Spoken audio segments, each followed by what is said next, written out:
গোটা বিশ্বের মানুষের চোখ দিয়ে কান্না ধরেছে। আর ভারত, আমরা পাশাপাশি, আমাদের সংস্কৃতির অনেকটা মিল আছে, তারপরেও আপনারা এতখানি হিন্দুত্ববাদী, এতখানি সাম্প্রদায়িক, এতখানি অন্ধ যে শেখ হাসিনাকে রক্ষা করার জন্য আপনারা বাংলাদেশের মানুষের বিরুদ্ধে, আন্দোলনকারী মানুষের বিরুদ্ধে, শহীদ মুগ্ধর বিরুদ্ধে, শহীদ আবু সাইদের বিরুদ্ধে আপনারা আপনাদের প্রচারণা যেটা চালাচ্ছেন, আমাদের এই শহীদদের বিরুদ্ধে সেটা যায়।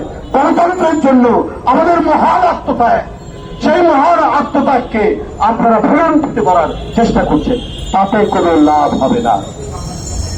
আপনারা যদি মনে করেন এই করে আপনাদের আগ্রাসন সুসম্পন্ন করবেন, আমরা আমাদের স্বাধীনতা সার্বভৌমত্ব বিশ্বাস করি, রক্ষা করার জন্য অঙ্গীকারবদ্ধ। আমরা প্রত্যেকটা দেশের স্বাধীনতার মর্যাদা দেই। ভারত সহ যত ক্ষুদ্র রাষ্ট্র, বড় রাষ্ট্র আছে, প্রত্যেকেরই স্বাধীনতা সার্বভৌমত্বে আমরা মর্যাদা দেই।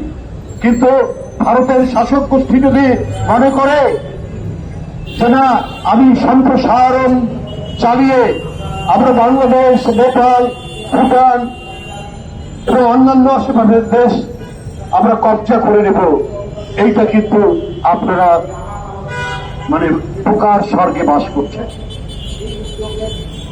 এইটা এই বাংলাদেশের মানুষের, তাদের যে তেজোদ্দীপ্ততা, তাদের যে দেশ রক্ষার অন্তর্নিহিত শক্তি, তাদের যে প্রাণের উন্মাদনা, এই প্রাণের উন্মাদনা ভারত কখনোই টের পায়নি। আপনাদের যদি অশুভ ইচ্ছা থাকে, আমরাও তাহলে বলবো, আমাদের যে নবাবের এলাকা বাংলা, বিহার, উড়িষ্যা, আমরা সেইটা দাবি করব। যদি আপনারা এইরকম ভাবে একের